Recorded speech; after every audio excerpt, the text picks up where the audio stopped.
El chasquido metálico de la cerradura fue el sonido final, un punto y aparte en la vida de Javier. El aire frío de la calle le golpeó el rostro, un anticipo cruel del invierno que se cernía sobre ellos. A su lado, la manita de su hija Sofía, de 7 años. Se aferraba a la suya con una fuerza que desmentía su fragilidad. El corazón de Javier se sentía como una piedra helada en su pecho. Sus únicas posesiones eran 2 bolsas de basura negras llenas de ropa y un par de juguetes gastados, testigos mudos de una vida desmantelada. El ruido indiferente del tráfico de la ciudad envolvía el silencio pesado que se había instalado entre padre e hija. Acababan de ser desahuciados. El recuerdo de la cara del propietario, sin una pizca de empatía, le quemaba en la memoria. Miró a Sofía, que tiritaba a pesar de llevar su mejor abrigo, y sintió cómo la náusea del pánico le subía por la garganta. Estaban solos, completamente solos en un mundo que de repente parecía no tener lugar para ellos, un mundo que seguía girando sin importar su dolor. El bolsillo de su chaqueta gastada contenía todo su patrimonio. Javier no necesitaba contarlo, sabía la cifra de memoria, grabada a fuego en su mente por noches de insomnio. 1.500 euros. Los ahorros de una vida de trabajo duro en la construcción se habían ido en la entrada de una propiedad embargada, una apuesta desesperada en el mapa de la España vaciada. Ahora, el arrugado tacto de los billetes que quedaban era una burla. Menos de 200 euros. 200 euros para alimentar a su hija, para pagar la gasolina, para sobrevivir hasta un milagro que no llegaba. Su estómago dolía de un hambre que ya no era solo suya, sino la de su hija. Sentía el peso de cada céntimo. Era el precio de la gasolina para llegar a su supuesto nuevo hogar. Era el precio de un cartón de leche. Era el precio de un panecillo que tendría que partir en 2. La vergüenza era una sensación física, un ardor en el pecho que le dificultaba respirar. Había fracasado, como esposo, como proveedor, y ahora temía, como padre. La ausencia de Marta era un frío más profundo que el del viento de noviembre. Hacía casi un año que la enfermedad se la había llevado, pero Javier todavía sentía el eco de su risa en apartamentos vacíos y olía su perfume en ráfagas de aire inexplicables. Las deudas médicas habían sido el primer maremoto, una ola que lo arrastró todo, dejándolo expuesto y vulnerable.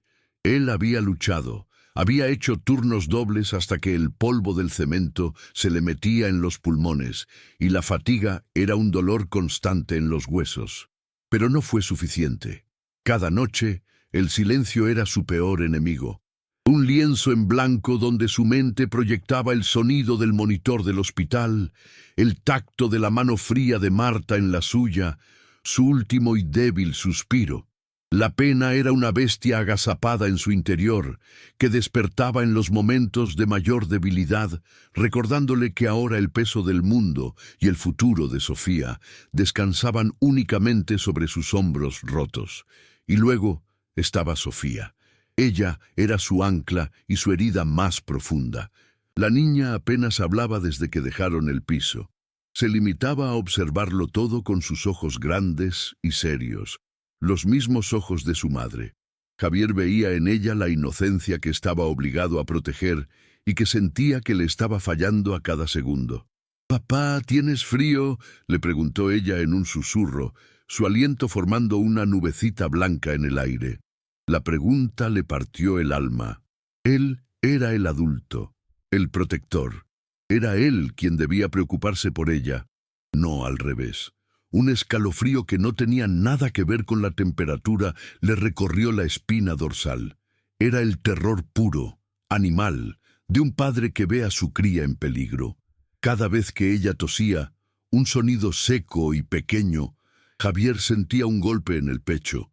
Sabía que no podía permitirse flaquear, no delante de ella, pero la sensación de impotencia era un veneno que se extendía lentamente por sus venas, paralizando su esperanza. En el otro bolsillo, un sobre de papel manila contenía la única y temblorosa llama de futuro que les quedaba. los documentos de una pequeña casa embargada comprada a ciegas por un precio ridículo. Tal cual, decían los papeles, una ruina, probablemente. Un refugio aislado a cientos de kilómetros. No era esperanza lo que Javier sentía al pensar en ello, sino el vértigo de quien salta al vacío porque el suelo tras de sí está en llamas. Era su última carta, su apuesta final contra la indigencia. El viento aulló con más fuerza, como una promesa del invierno brutal que les esperaba si esa apuesta fallaba. El miedo era tan intenso que casi podía saborearlo. Un gusto metálico en la boca. ¿Qué harías en el lugar de Javier cuando la desesperación es tu única compañera? ¿Apostarías hasta el último céntimo en una promesa incierta para salvar a tu familia? Cuéntanoslo en los comentarios y suscríbete para descubrir si la última esperanza de Javier se convierte en su peor pesadilla. El viaje comenzó con el rugido cansado del motor de su viejo coche, un sonido que era a la vez una sentencia y una oración. Las luces de la ciudad, una vez el telón de fondo de su vida, se encogieron en el espejo retrovisor hasta convertirse en un recuerdo borroso y distante. Con cada kilómetro, el asfalto devoraba su pasado, llevándolos más y más adentro de una noche sin estrellas. Javier conducía con una concentración febril, sus ojos fijos en la solitaria carretera que se desenrollaba ante ellos como una cinta negra. El zumbido constante de los neumáticos sobre el pavimento era un mantra hipnótico que no lograba acallar la cacofonía de miedos en su cabeza. ¿Y si la casa era inhabitable? ¿Y si el coche se averiaba en medio de la nada? ¿Y si se había equivocado de la forma más catastrófica posible?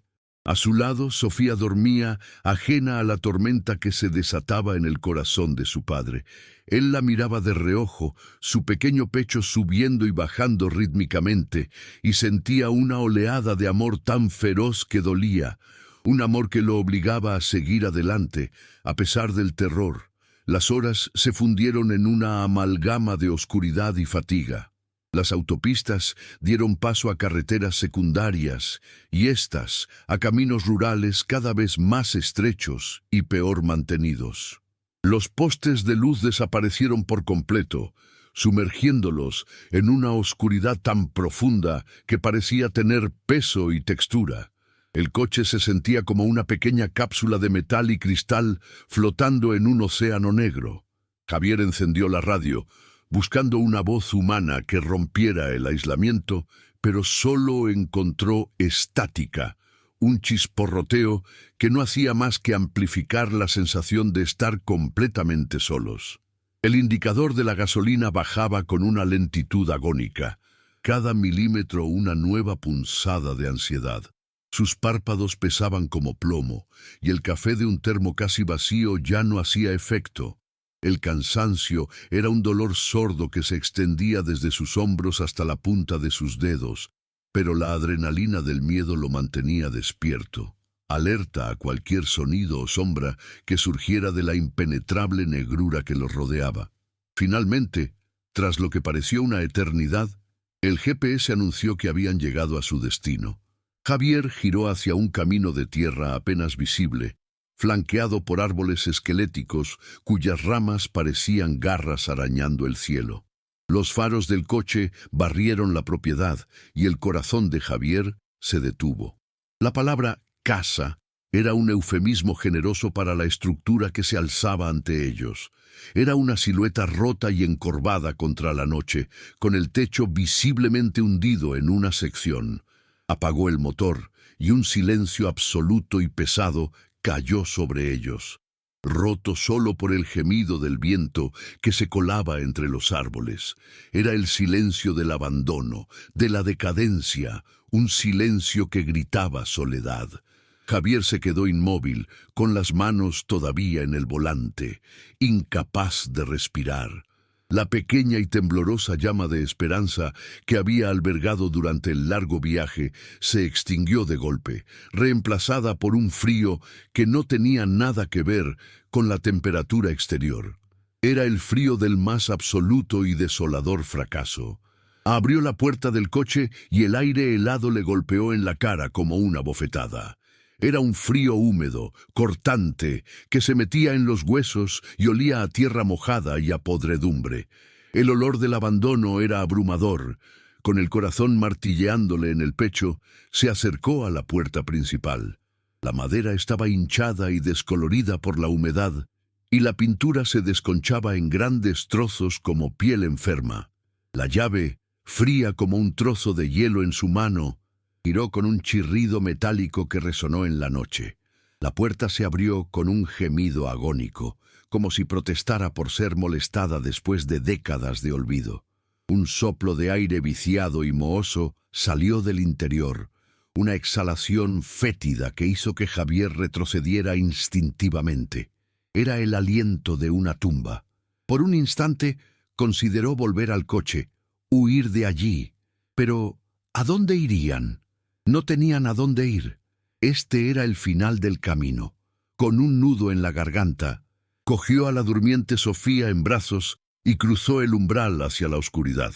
Encendió la linterna de su móvil y el haz de luz tembloroso reveló una escena de devastación. La habitación principal era una cáscara vacía y mugrienta. El papel de las paredes colgaba en jirones húmedos, revelando manchas de moho negro que se extendían como una enfermedad. En el techo, una enorme mancha oscura delataba la sección hundida que había visto desde fuera, y un goteo lento y constante caía sobre un charco de agua sucia en el suelo de madera podrida. El sonido de cada gota era como un martillazo en la cabeza de Javier. El suelo estaba cubierto de escombros, hojas secas que el viento había arrastrado y excrementos de roedores. El aire era tan gélido dentro como fuera, sino más, estancado y cargado con el hedor de la decadencia. Javier sintió que el suelo desaparecía bajo sus pies. Esto no era un hogar. No era ni siquiera un refugio. Era una ruina peligrosa e insalubre donde había arrastrado a su hija. La vergüenza le quemaba en el pecho, caliente y amarga. Avanzó con cuidado, el haz de luz danzando sobre el desastre. La cocina era aún peor. Las puertas de los armarios colgaban de una sola bisagra o directamente no estaban. Un nido de avispas abandonado ocupaba una esquina del techo. El fregadero estaba cubierto de una capa gruesa de óxido y suciedad solidificada. Sobre el alféizar de una ventana con el cristal roto, yacía el esqueleto de un pájaro pequeño. Una imagen macabra que se le clavó en la retina. Un escalofrío recorrió la espalda de Javier, y no fue solo por el viento helado que entraba por la ventana rota. Era la sensación de muerte, de vida que había llegado allí para perecer. Imaginó a su hija jugando en aquel suelo inmundo, respirando aquel aire viciado. La náusea le subió por la garganta, un sabor agrio de pánico y autodesprecio. Había cometido un error terrible, un error que ponía en riesgo la salud y la seguridad de lo único que le quedaba en el mundo. La desesperación era una garra fría que le apretaba el corazón. El frío era una presencia física, un enemigo invisible que lo invadía todo. No había rincón de la casa que escapara de sus garras. El viento silbaba a través de las múltiples ventanas rotas y las grietas en las paredes, creando corrientes de aire helado que se movían por las habitaciones como fantasmas. Javier podía ver su propio aliento, una nube blanca que se disipaba en la penumbra. Apretó a Sofía con más fuerza contra su pecho, tratando de transferirle el poco calor que le quedaba. Pero era una batalla perdida. La niña se removió en sus brazos y gimoteó, buscando instintivamente el calor en un lugar donde no lo había. El sonido del traqueteo de un marco de ventana suelto era una percusión constante y enloquecedora, la banda sonora de su desastre. Javier sintió cómo se le erizaba la piel. No era solo frío, era una frialdad profunda, primordial, la frialdad del abandono total, que parecía emanar de las propias piedras y la tierra sobre la que se asentaba la casa. Su última y patética esperanza era el sistema de calefacción. El anuncio mencionaba uno, aunque sin detalles. Lo encontró en un rincón oscuro del salón, oculto bajo una lona polvorienta. Era una monstruosidad de hierro fundido, un artefacto de otra era, cubierto por una capa tan gruesa de óxido que su color original era irreconocible. Las tuberías que salían de él estaban corroídas y desconectadas en varios puntos. Javier se agachó y tocó una de las válvulas. Se deshizo en un polvo rojizo bajo sus dedos. Era evidente que aquella máquina no había funcionado en medio siglo. Estaba muerta, un esqueleto de metal inútil. El silencio donde debería haber estado el zumbido reconfortante de una caldera era ensordecedor. Fue el golpe de gracia. La última chispa de optimismo práctico que le quedaba se apagó, dejándolo a solas con la cruda y helada realidad. No había calefacción, no había forma de combatir el invierno que se cernía sobre ellos. Estaban atrapados en una nevera de piedra. Entonces sus ojos, barriendo la habitación en un último y desesperado intento de encontrar algo, cualquier cosa, se posaron en ella. En el centro de la pared principal se erguía una enorme chimenea de piedra. Era una estructura magnífica y sólida que abarcaba casi toda la pared, con un hogar lo suficientemente grande como para que un hombre pudiera ponerse de pie dentro. Estaba construida para ser el corazón de la casa, para irradiar calor y vida a cada rincón. Por un instante fugaz, un nuevo atisbo de esperanza, irracional y febril, brotó en el pecho de Javier. Un fuego. Si pudiera hacer un fuego, podrían sobrevivir a la noche. Podría mantener a Sofía caliente. Podría luchar contra el frío. Se acercó a ella casi corriendo, el haz de su teléfono temblando en su mano. La piedra estaba fría como el hielo al tacto, pero en su mente ya veía las llamas danzando, escuchaba el crepitar de la madera y sentía el calor en su rostro. Era su única oportunidad. La última línea de defensa contra la intemperie.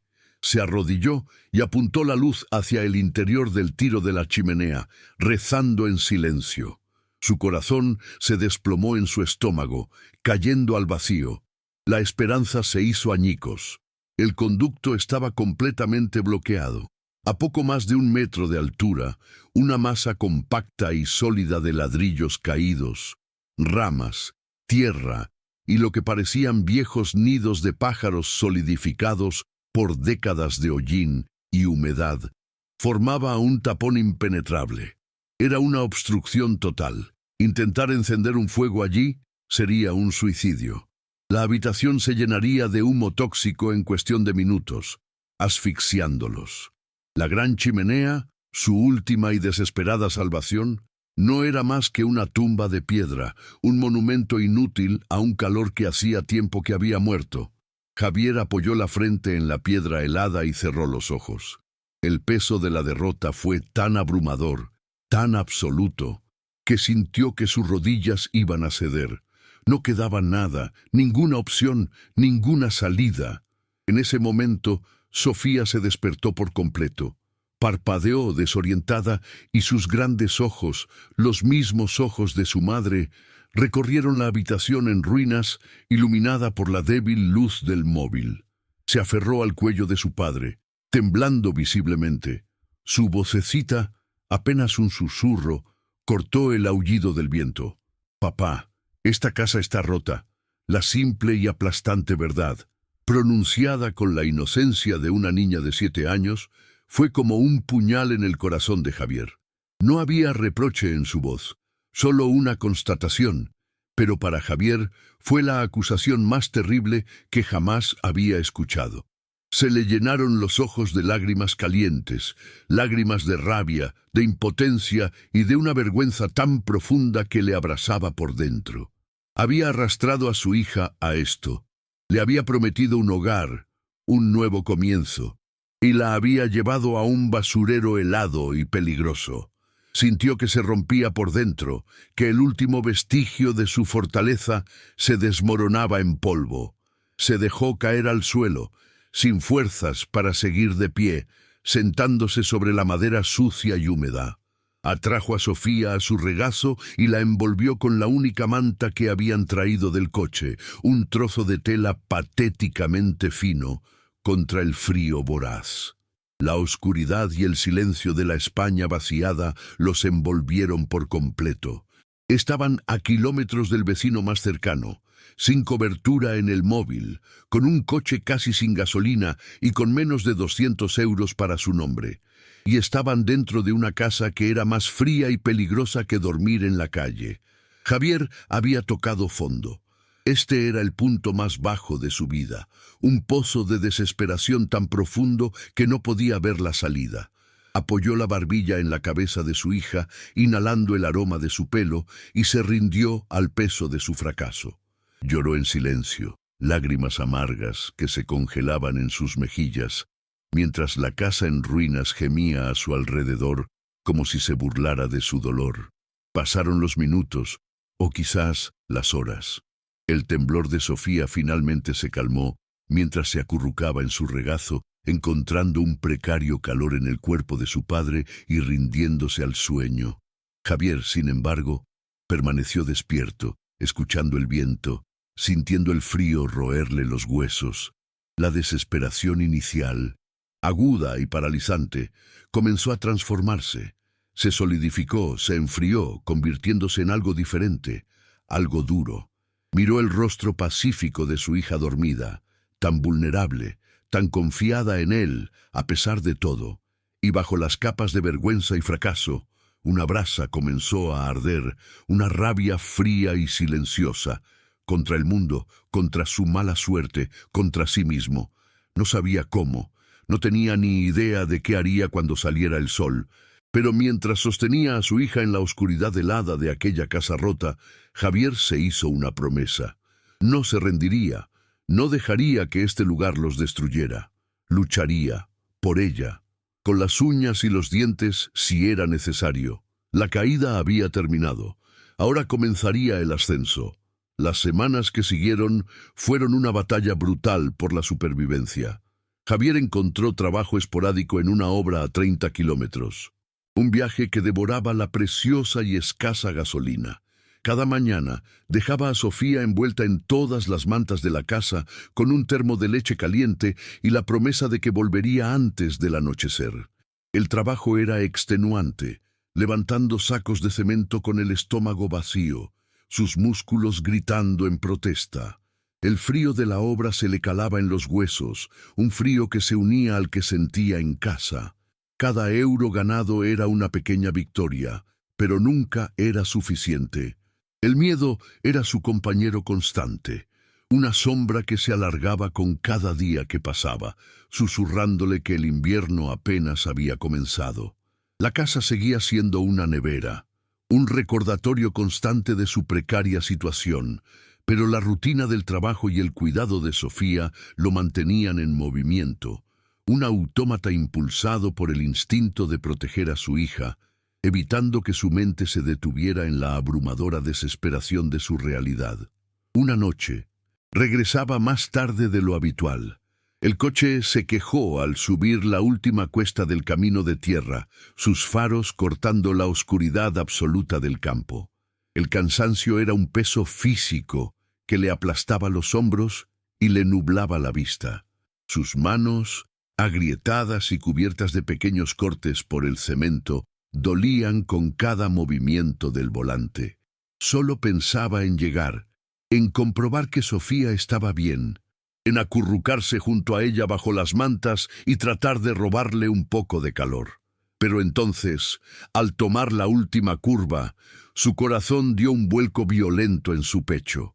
A través de los árboles esqueléticos, vio una luz suave, parpadeante y de un inconfundible color naranja que emanaba de la ventana del salón de su casa en ruinas.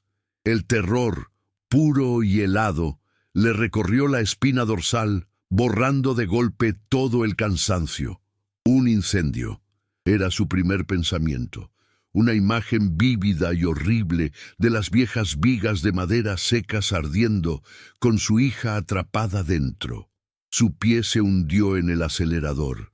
El coche derrapó hasta detenerse sobre la tierra húmeda. Javier saltó del vehículo sin siquiera apagar el motor, con el corazón martilleándole en la garganta tan fuerte que lo sentía en los oídos.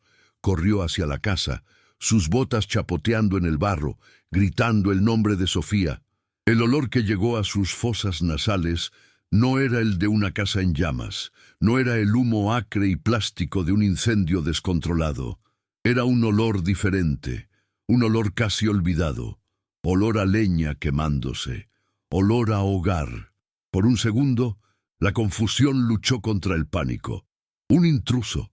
¿Alguien se había metido en la casa? La idea le heló la sangre aún más. Un extraño, en la oscuridad, con su hija. La adrenalina le dio una fuerza que no sabía que tenía. Empujó la puerta con el hombro, que se abrió con un quejido, y se precipitó al interior, con los puños apretados, listo para enfrentarse a lo que fuera, a quien fuera que estuviera allí, amenazando lo único que le quedaba en el mundo. La imagen que le recibió lo dejó paralizado en el umbral.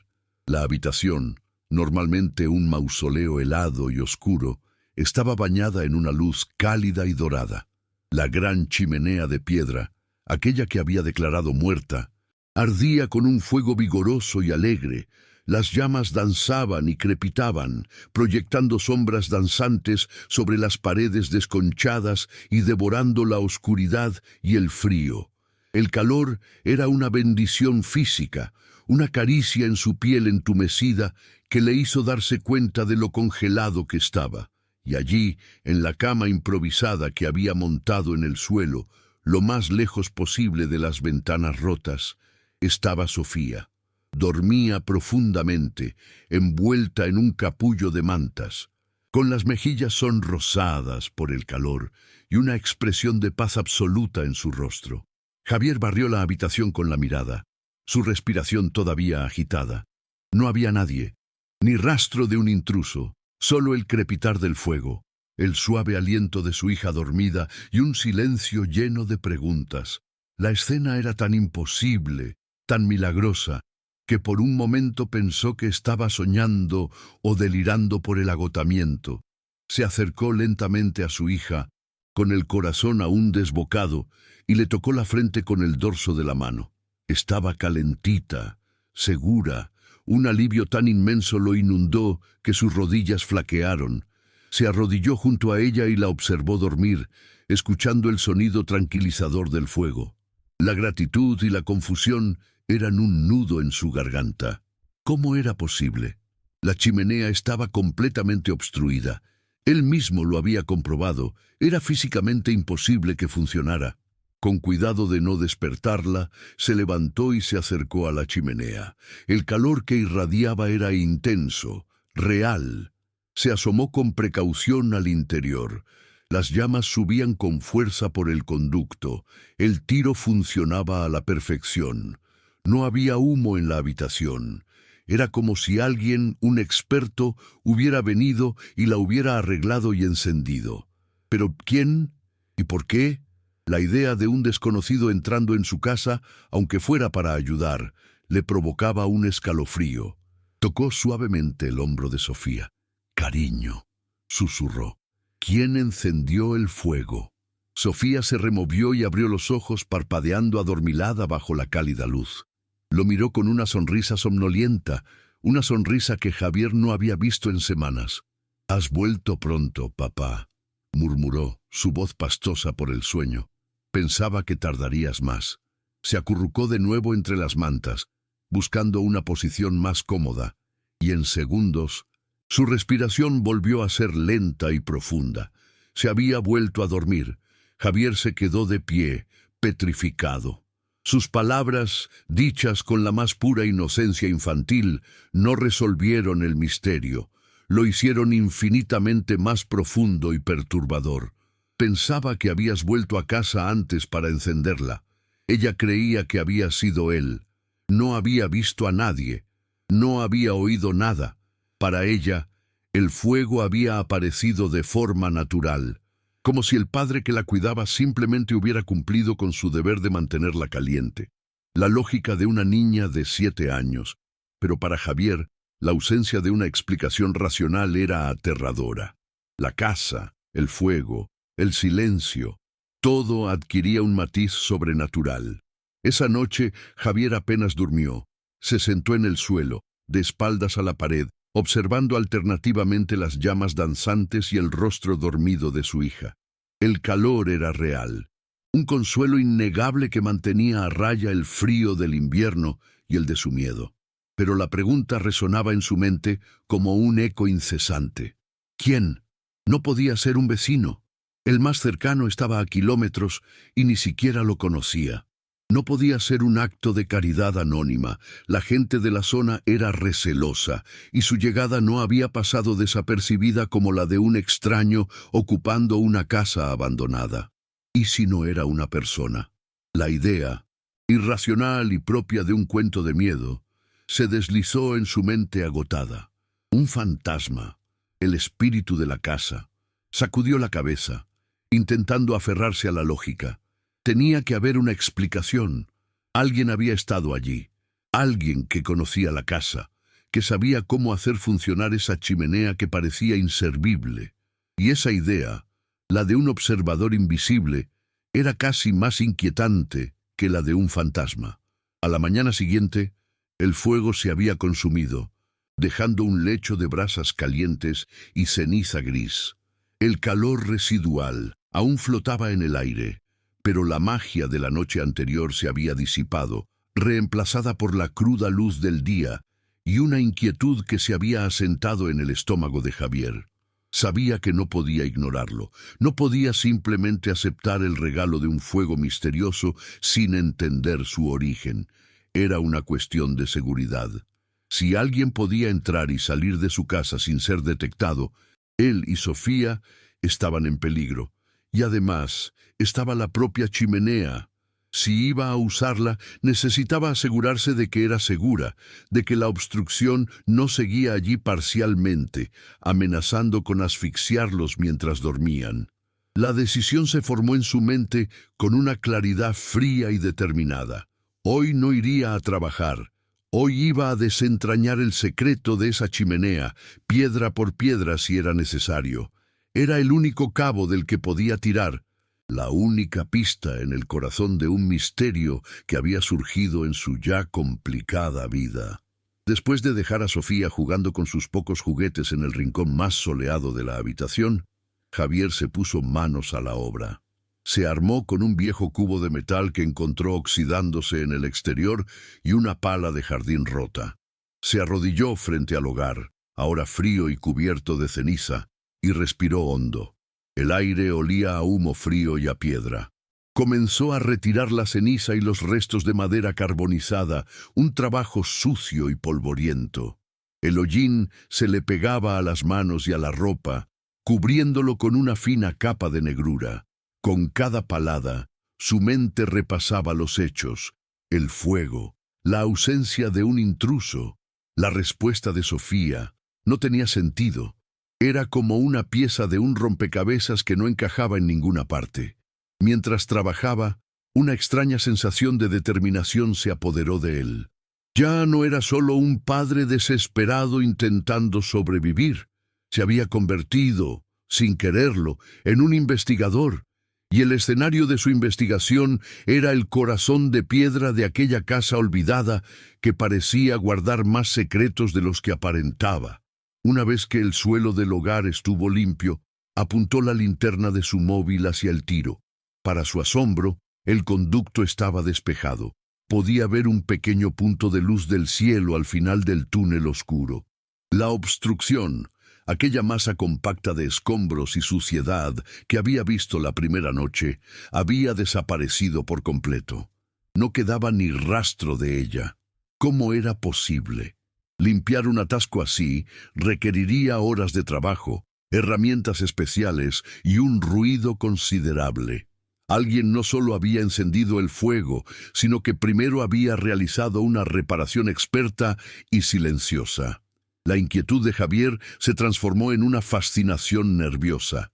Se puso de pie y comenzó a examinar las paredes interiores del hogar, pasando las yemas de los dedos sobre la superficie rugosa y ennegrecida de las piedras. Estaban frías y cubiertas de una capa de hollín antiguo y pegajoso.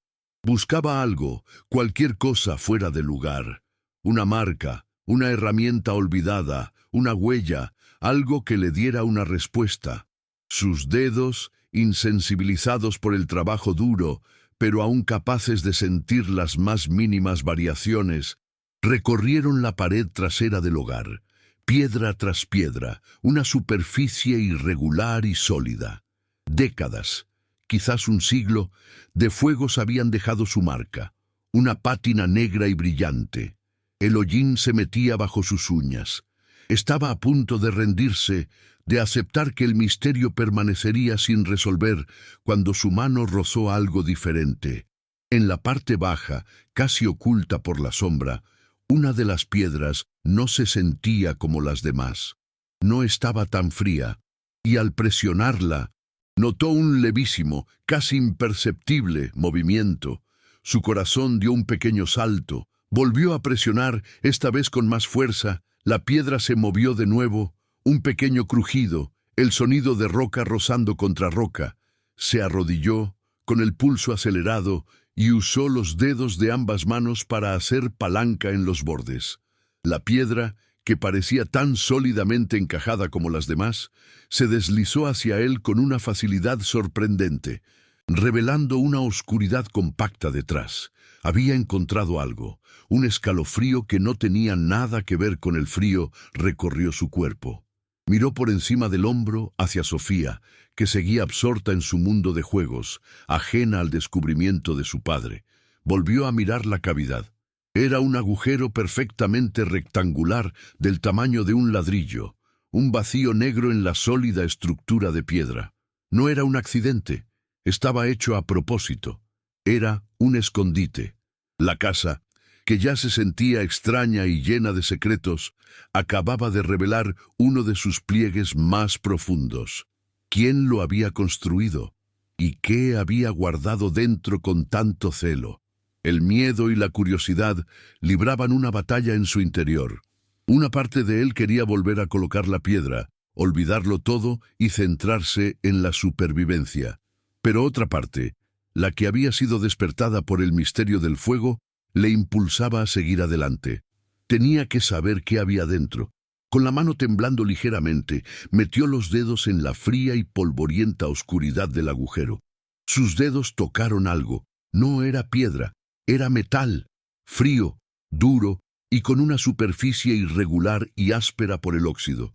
La sensación le envió una descarga eléctrica por el brazo. Con cuidado, agarró el objeto y tiró de él. Pesaba más de lo que esperaba. Lo sacó a la luz del día que se filtraba por la ventana y lo depositó sobre el suelo de piedra del hogar. Era una pequeña caja de metal, completamente cubierta por una gruesa capa de óxido rojizo y marrón. No tenía cerradura visible, solo una simple tapa unida por bisagras corroídas que estaban selladas por el paso del tiempo. Javier se quedó mirándola, con la respiración contenida. La había encontrado. La respuesta, o al menos parte de ella, estaba dentro de esa caja. Sentía el peso de la historia en aquel objeto. ¿Cuánto tiempo llevaba allí escondida? ¿Décadas? ¿Quién la había puesto allí? ¿Y por qué? El fuego misterioso ya no parecía un acto aislado, sino una señal, una guía que lo había llevado directamente a este punto, a este secreto enterrado en el corazón de la casa. La emoción era tan intensa que casi lo mareaba. Se sentó en el suelo, junto a la caja, y la examinó con detenimiento. Era un objeto humilde, utilitario, pero en ese momento le pareció el cofre de un tesoro. La idea de lo que podría contener desató su imaginación. ¿Dinero? ¿Joyas? ¿Los ahorros de una vida de la familia que había vivido y muerto entre aquellas paredes? La esperanza, una emoción que había creído perdida, brotó de nuevo en su pecho, salvaje e irracional. Si había dinero allí, aunque fuera una pequeña cantidad, podría cambiarlo todo. Podría comprar leña, arreglar las ventanas, reparar el coche. Podría darle a Sofía una comida caliente decente. Podría darles un respiro, una oportunidad. La posibilidad era tan tentadora, tan abrumadora, que sintió un nudo en la garganta. Pero primero tenía que abrirla. Las bisagras estaban completamente soldadas por el óxido. Intentó hacer palanca con los dedos, pero fue inútil. Necesitaba una herramienta. La urgencia por saber lo que había dentro era una necesidad física. Corrió hacia su caja de herramientas, un amasijo de objetos viejos y gastados, que eran casi una extensión de su propio cuerpo. Cogió un destornillador grande y un martillo. Regresó junto a la chimenea, su corazón latiendo con fuerza contra sus costillas. Colocó la punta del destornillador en la fina línea que separaba la tapa del cuerpo de la caja y golpeó el mango con el martillo. El sonido metálico y seco resonó en la habitación silenciosa. Lo intentó de nuevo, con más fuerza. Un trozo de óxido saltó, revelando el metal oscuro debajo. Siguió golpeando, moviendo el destornillador a lo largo de la junta, usando toda su fuerza y su frustración acumulada. El metal crujía y se quejaba, resistiéndose a revelar su secreto. Sofía levantó la vista de sus juguetes, asustada por el ruido. «No pasa nada, cariño.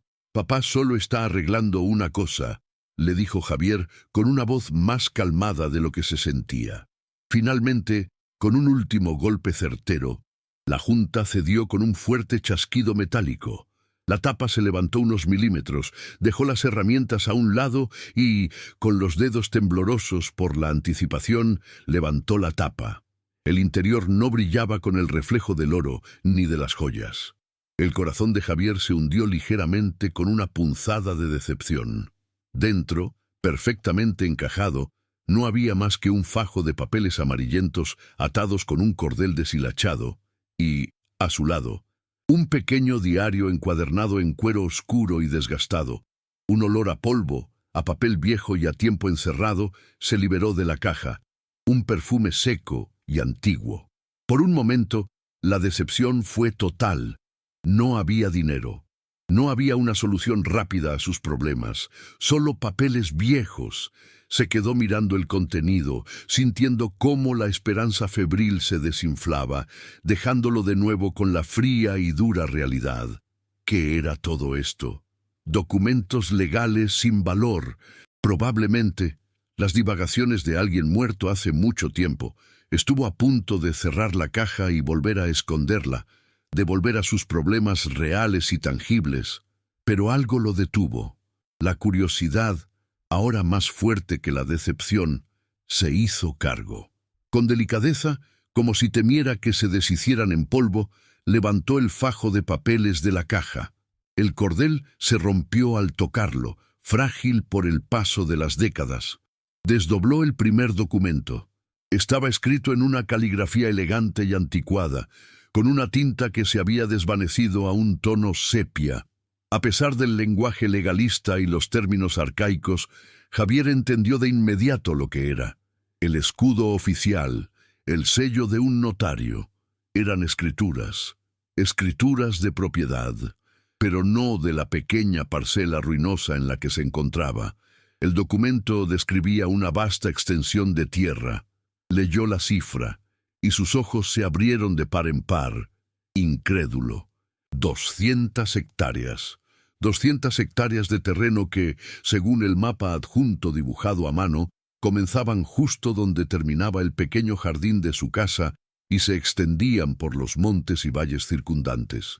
Un escalofrío le recorrió la espalda al reconocer los nombres de los parajes descritos.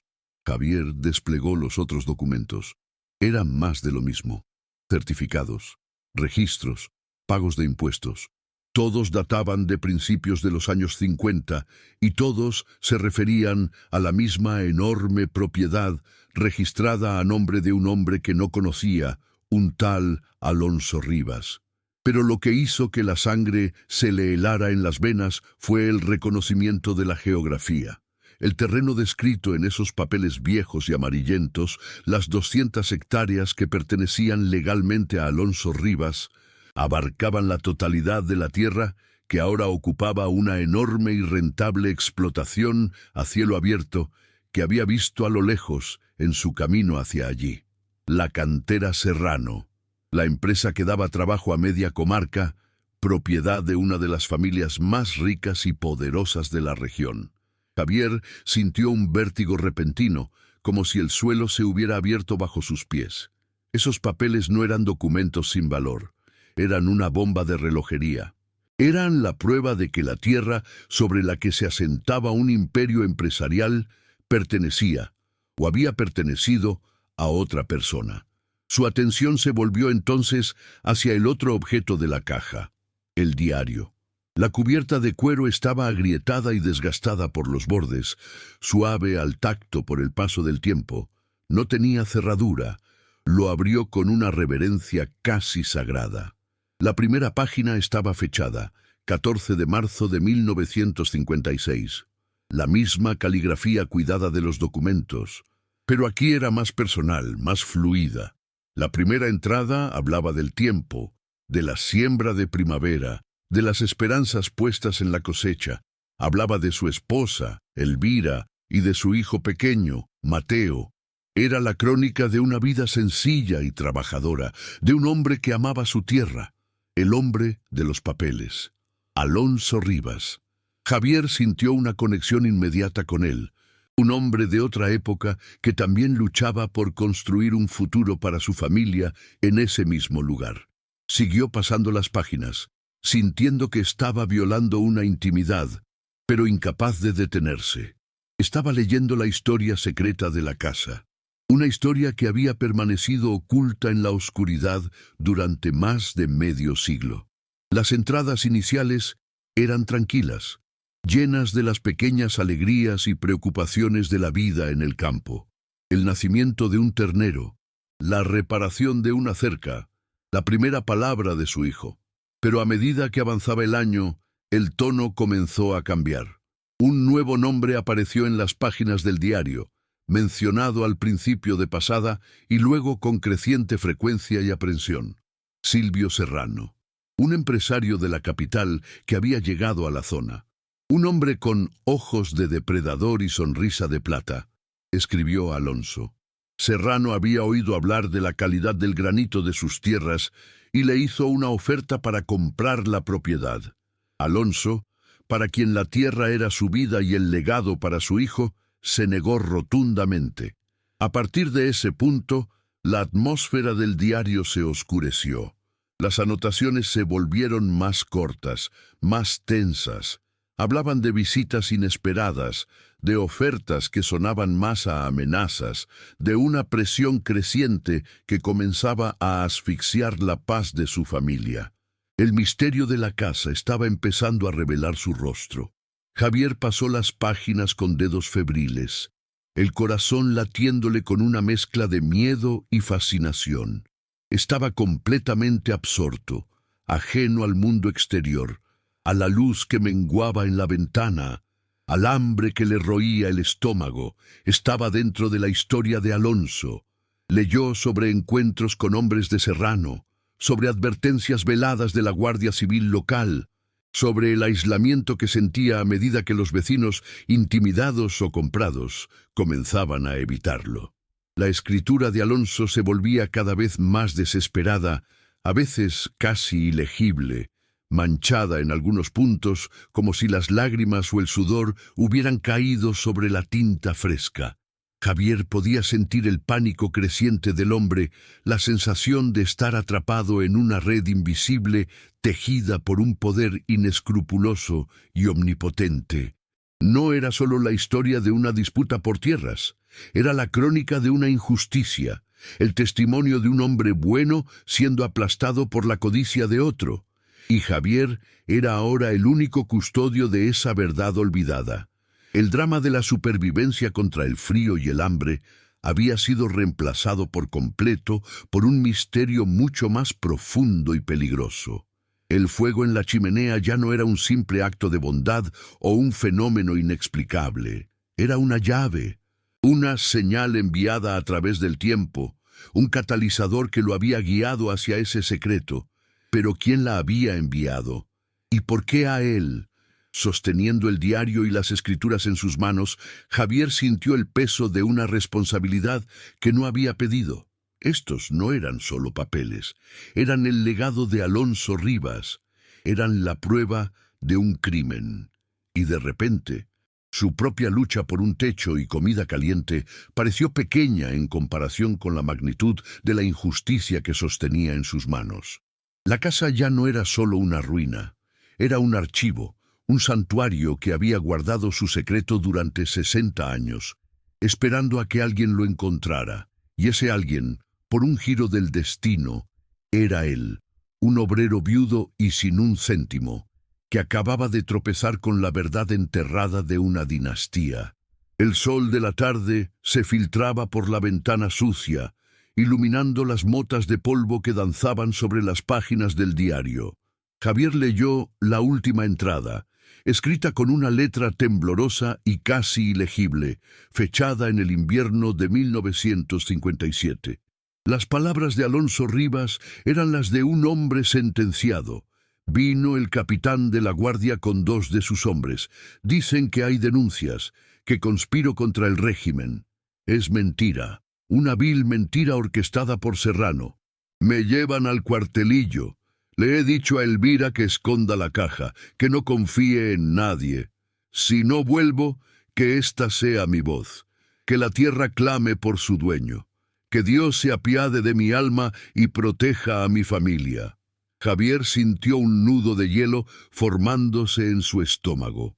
No estaba leyendo un diario, estaba leyendo la última voluntad de un fantasma, el testamento de un hombre que caminaba hacia su propia desaparición, dejando como único testigo un pequeño libro de cuero y un fajo de papeles que gritaban una verdad que nadie había querido escuchar durante 60 años. La historia se desplegaba con una claridad brutal, una herida abierta en el corazón de la historia de aquella comarca.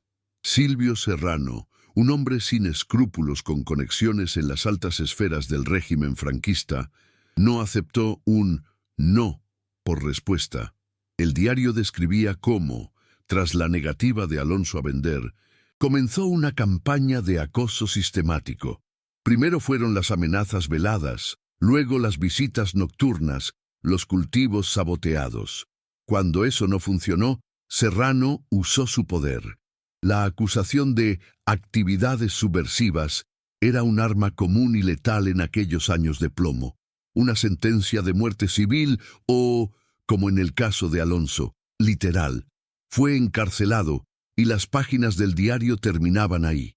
Pero Javier, con el estómago revuelto, podía imaginar el resto.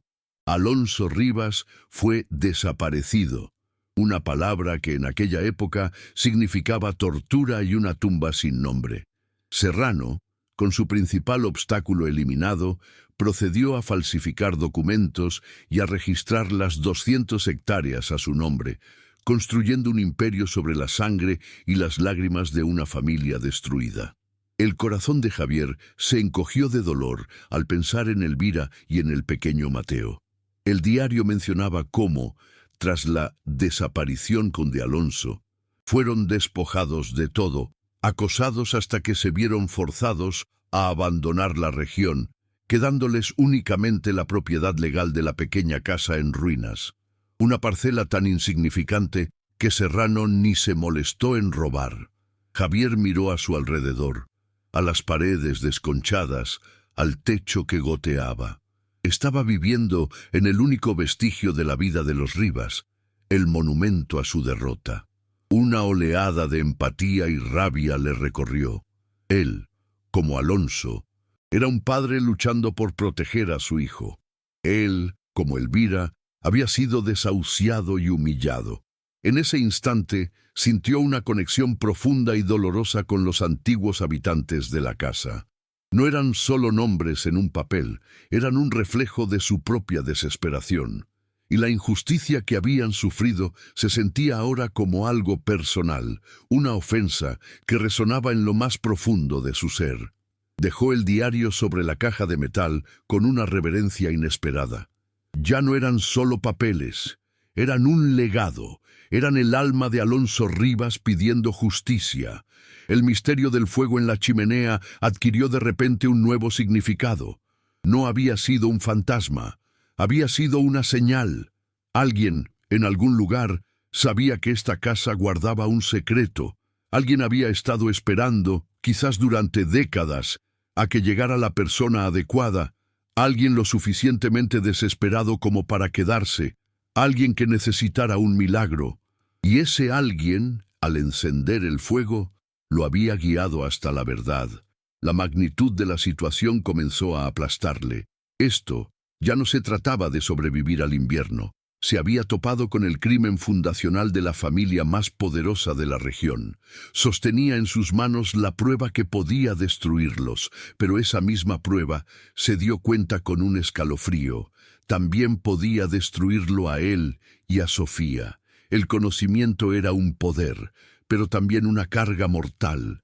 Miró por la ventana, más allá de los árboles esqueléticos, hacia la dirección donde sabía que se encontraba la cantera. Ahora no veía una empresa, sino un gigantesco monumento a la codicia y al asesinato. La cicatriz blanca en la montaña era una herida que supuraba la historia de un crimen impune. ¿Cuántas de las familias de la zona debían su sustento a aquel robo? ¿Cuántos eran cómplices por su silencio? La rabia inicial de Javier comenzó a mezclarse con un miedo profundo y paralizante. Estaba solo, sin dinero, sin poder, un completo desconocido en una comunidad que probablemente dependía y protegía a los Serrano. ¿A quién podía acudir? A la policía local, que probablemente estaba en el bolsillo de la familia, a un abogado que no podía pagar. Se sentía como David frente a un Goliat que ni siquiera sabía de su existencia. Pero la imagen del rostro pacífico de Alonso en las primeras páginas del diario, la de un hombre feliz en su tierra, se negaba a desaparecer de su mente. Fue entonces cuando lo oyó. Al principio, un zumbido distante, un sonido ajeno al silencio del campo, pero rápidamente se hizo más fuerte, más definido, el rugido grave y potente de un motor de lujo.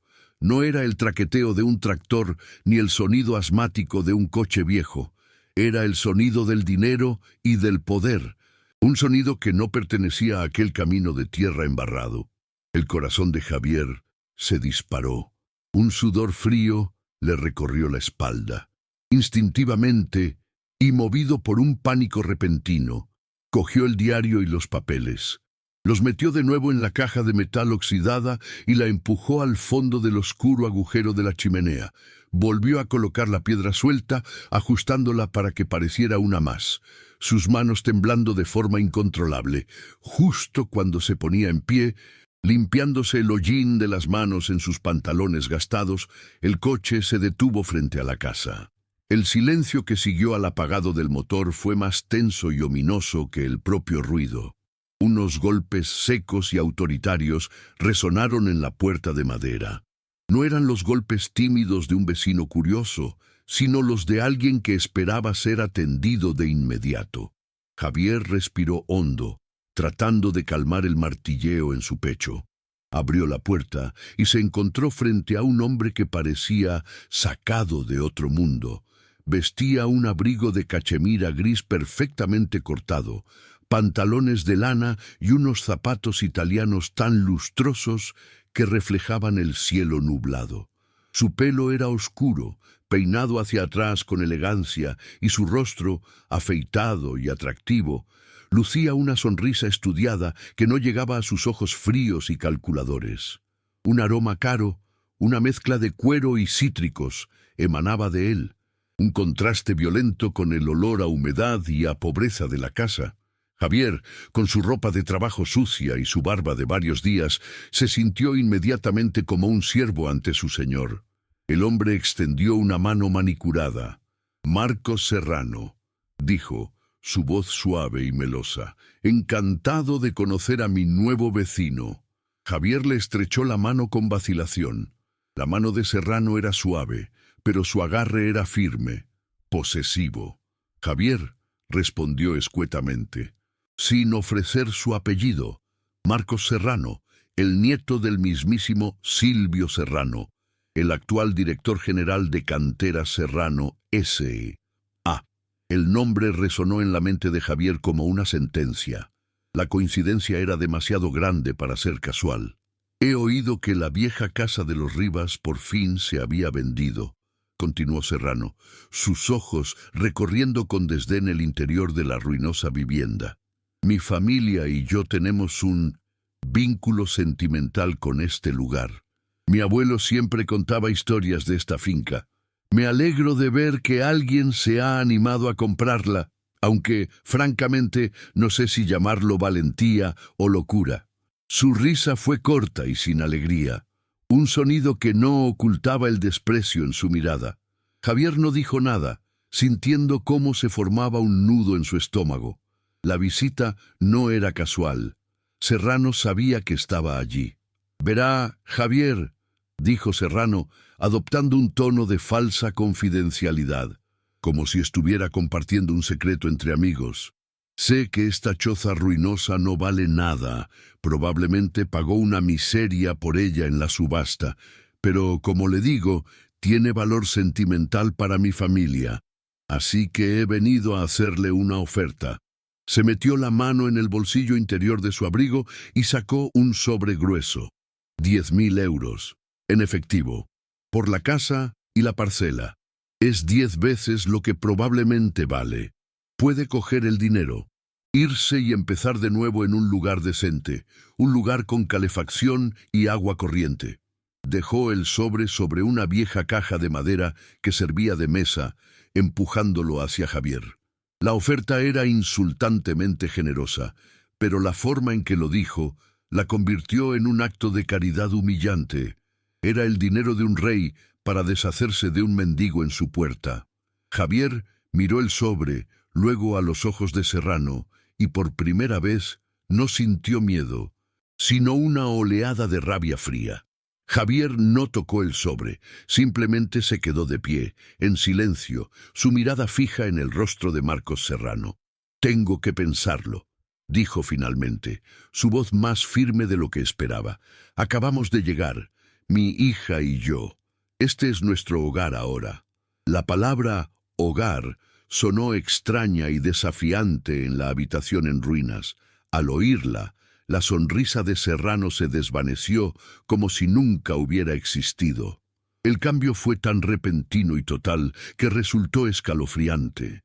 La máscara de filántropo afable cayó, revelando el rostro frío y depredador que Alonso Rivas había descrito en su diario 60 años antes. Los ojos de Serrano se endurecieron, volviéndose 2 esquirlas de hielo. Su postura cambió, volviéndose más rígida, más amenazante. Se inclinó ligeramente hacia adelante, y su voz, cuando volvió a hablar, había perdido toda su calidez. Era un susurro metálico, cortante como el cristal roto. «¿Su hogar?», repitió, saboreando la palabra con un sarcasmo venenoso. «No sea ingenuo, Javier». En ese momento, Sofía, atraída por las voces, apareció en el umbral de la otra habitación, frotándose los ojos. Se quedó mirando al extraño con la curiosidad inocente de una niña. La mirada de Serrano se desvió hacia ella, y la expresión de su rostro se volvió aún más gélida.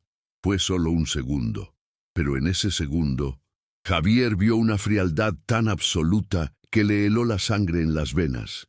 Serrano estaba evaluando a su hija no como una niña, sino como una vulnerabilidad, como una palanca. Volvió a mirar a Javier, y una sonrisa torcida, desprovista de cualquier humor, se dibujó en sus labios.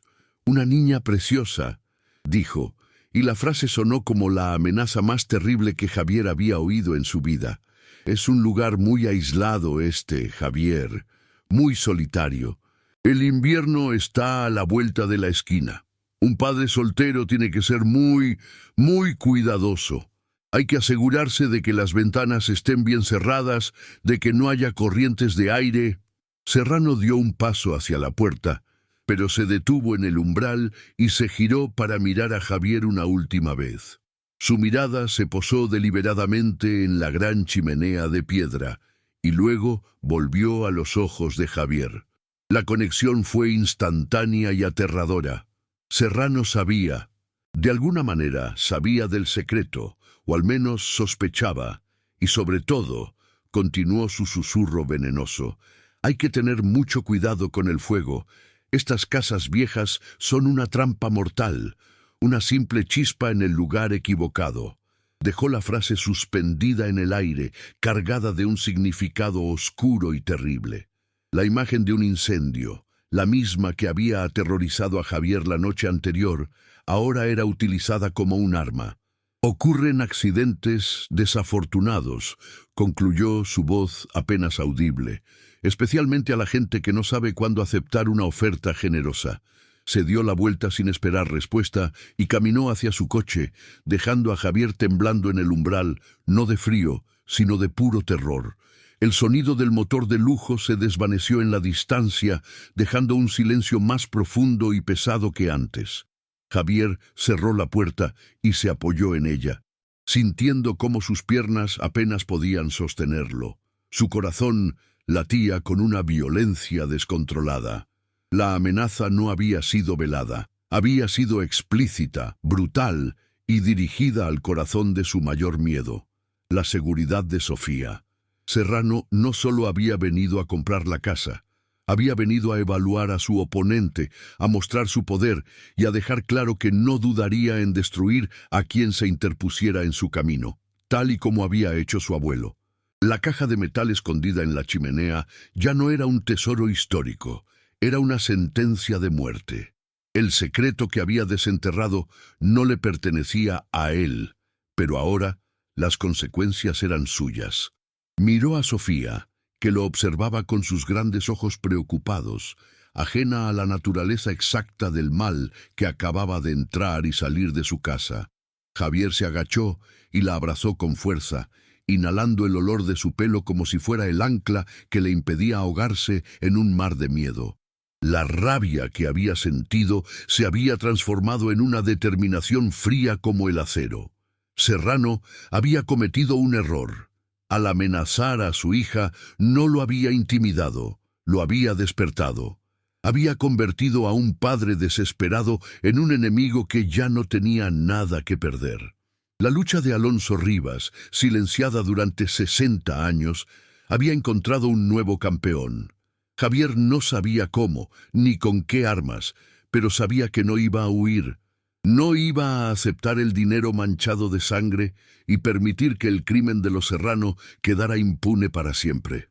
Sosteniendo a su hija en brazos, en el corazón de aquella casa en ruinas, que era a la vez una tumba y un santuario, Javier tomó una decisión.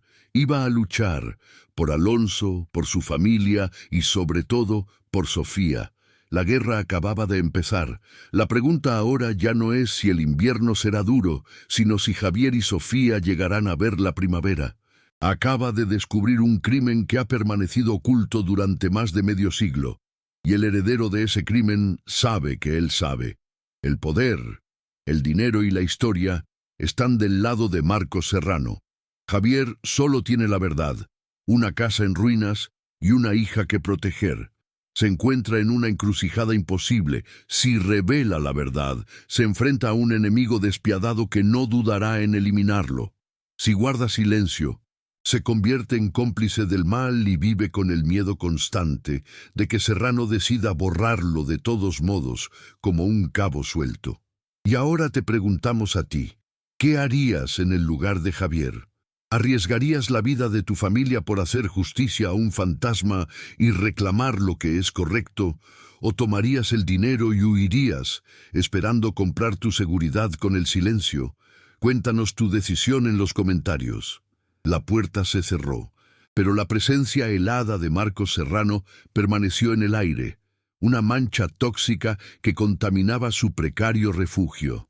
Javier se quedó inmóvil, el eco de la amenaza resonando en sus oídos. Accidentes desafortunados. La frase era una serpiente que se enroscaba alrededor de su corazón, apretando con fuerza. Miró a Sofía, que había vuelto a sus juguetes, ajena al veneno que acababa de ser inyectado en sus vidas. Un temblor incontrolable comenzó en sus manos, una manifestación física del terror que lo inundaba. Serrano no solo sabía del secreto, había olido la verdad como un tiburón huele la sangre en el agua. Y su visita no había sido una negociación, sino una declaración de guerra, una advertencia de que la partida se jugaría sin reglas. El sobre con los 10.000 euros seguía sobre la caja de madera, una tentación sucia, el precio de su silencio y su alma. Por un instante fugaz, la idea de cogerlo y huir le cruzó la mente. Un impulso primario de supervivencia. Pero entonces, la imagen de la letra temblorosa de Alonso Rivas en el diario apareció en su mente, y supo que no podía. El miedo era una bestia con garras que le arañaba las entrañas. Pero debajo del miedo, la rabia que había sentido antes comenzó a cristalizarse, transformándose en una resolución fría y dura como el granito de la cantera. La amenaza a Sofía lo había cambiado todo. Ya no era un espectador de una injusticia pasada. Serrano lo había arrastrado al centro del escenario, convirtiéndolo en el protagonista de la última escena de una tragedia que llevaba 60 años esperando su final. Se acercó a la chimenea y posó la mano sobre la piedra que ocultaba la caja. Estaba fría, pero bajo su palma casi podía sentir el latido de la historia, el peso de la promesa que ahora recaía sobre él. No tenía poder, ni dinero, ni aliados. Era un hombre roto en una casa rota, pero tenía la verdad, y en ese momento se dio cuenta de que esa era la única arma que importaba, la única que los serranos realmente temían. Sabía que el siguiente movimiento de Marcos no sería una oferta, sino un ataque. La pregunta era cuándo y cómo. La casa ya no se sentía como un refugio, sino como una trampa a punto de cerrarse. Pasaron las horas en un silencio denso y cargado de tensión. Javier intentó jugar con Sofía, construir torres con bloques de madera gastados, leerle un cuento, pero su mente estaba en otra parte, repasando cada palabra, cada gesto de Marcos Serrano, buscando una debilidad, una salida. Cada crujido de la casa, cada gemido del viento en el exterior, le hacía sobresaltarse, el corazón saltándole a la garganta. La oscuridad cayó como un sudario sobre el campo, y con ella el frío se intensificó, un enemigo tangible que se colaba por cada grieta. Encendió un pequeño fuego en la chimenea, usando la leña que había recogido, pero esta vez el calor no trajo consuelo, solo una mayor conciencia de su vulnerabilidad. Las llamas proyectaban sombras alargadas y danzantes que parecían monstruos agazapados en los rincones. Se sentía asediado, un náufrago en una isla diminuta, mientras las olas de un mar oscuro y depredador golpeaban contra las rocas. Le dio a Sofía una cena frugal, pan y queso, y la arropó en la cama, cantándole una nana con una voz que temblaba ligeramente. Justo cuando el silencio de la noche se había vuelto absoluto, roto solo por el crepitar del fuego, sonaron unos golpes en la puerta. El corazón de Javier se detuvo en seco. No eran los golpes autoritarios de Serrano. Eran más suaves, vacilantes, casi tímidos. Se puso de pie en silencio, un escalofrío recorriéndole la espalda. ¿Habían vuelto? ¿Tan pronto? Se acercó a la puerta sigilosamente. Cogiendo el atizador de hierro de la chimenea, su peso frío y sólido en su mano sudorosa, contuvo la respiración, escuchando. Silencio. Luego, los golpes de nuevo, 3 toques suaves, casi una pregunta. «No soy Serrano», dijo una voz desde el otro lado. Una voz anciana, rasposa como la grava, temblorosa por el frío o la edad. Javier frunció el ceño, confundido. No reconoció la voz. «¿Quién es usted?», preguntó a través de la madera. Su propia voz apenas un susurro tenso. «Mi nombre es Arturo, soy su vecino», respondió la voz. «Vi el humo, y luego vi el coche de lujo. Necesitamos hablar. Es importante». Javier dudó, el atizador todavía en su mano. Confiar en alguien era un riesgo que no sabía si podía permitirse. Finalmente, movido por una intuición que no podía explicar, giró lentamente la llave y abrió la puerta unos centímetros. La figura que estaba en el umbral era la de un hombre muy anciano, encorvado por los años, con un rostro que parecía un mapa de arrugas profundas tallado por el sol y el tiempo. Vestía un abrigo de lana raído y sostenía una vieja linterna de petróleo que proyectaba una luz temblorosa sobre su cara. Sus ojos, sin embargo, eran increíblemente vivos y penetrantes, hundidos bajo unas cejas blancas y pobladas. Eran los ojos de alguien que ha visto demasiado y no ha olvidado nada. «Perdone la intromisión a estas horas», dijo Arturo, su aliento formando una nube blanca en el aire helado, pero el humo de esa chimenea llevaba 50 años sin ver humo salir de esa chimenea. Su mirada pasó por encima del hombro de Javier hacia el fuego que ardía en el hogar, y una expresión de profunda melancolía y algo parecido a la esperanza cruzó su rostro curtido. No sabía quién había comprado la casa. Tenía que asegurarme. Tenía que saber si eras tú. La última frase dejó a Javier perplejo. Si era yo, no le conozco. Arturo asintió lentamente, sus ojos fijos en los de Javier, como si estuviera midiendo su alma. No, no me conoces, pero yo te estaba esperando, o a alguien como tú. Hizo un gesto hacia el interior. ¿Puedo pasar? El frío se come los huesos de un viejo. Javier, aún desconfiado pero intensamente curioso, se hizo a un lado y dejó que el anciano entrara. Arturo se movió con la lentitud de sus casi 80 años. Sus botas, dejando pequeñas huellas de barro en el suelo. Se detuvo en el centro de la habitación, absorbiendo la escena, el fuego, la cama improvisada en el suelo, el sobre de serrano todavía sobre la caja. Sus ojos se posaron en el sobre, y su boca se torció en una mueca de desprecio. «El dinero del diablo», murmuró para sí mismo. Luego se giró hacia Javier, y su mirada era tan seria que le heló la sangre. «Ese fuego no lo encendiste tú la primera vez, ¿verdad?» La pregunta no era una pregunta, sino una afirmación, y Javier sintió que el suelo volvía a desaparecer bajo sus pies. Javier solo pudo negar con la cabeza, sin palabras. El anciano asintió de nuevo, como si confirmara algo que ya sabía. «Lo sé, lo encendí yo». La confesión, dicha con una calma absoluta, golpeó a Javier con la fuerza de una revelación. El misterio que lo había atormentado, el acto casi sobrenatural que lo había llevado a descubrir la caja, tenía un autor, y estaba de pie frente a él. «¿Usted? Pero, ¿cómo? ¿Por qué?» Arturo se acercó al fuego, extendiendo sus manos nudosas y artríticas hacia el calor. «Esta chimenea no es una chimenea cualquiera. Tiene un segundo conducto de ventilación oculto, una entrada de aire que permite que el tiro funcione incluso cuando el conducto principal está obstruido. Alonso, el dueño original, lo diseñó él mismo. Era un hombre ingenioso. Solo alguien que conociera el secreto podría haberla encendido». Hizo una pausa, el crepitar del fuego llenando el silencio. «Mi padre me enseñó el secreto, y yo se lo enseñé a mi hijo. Era una señal».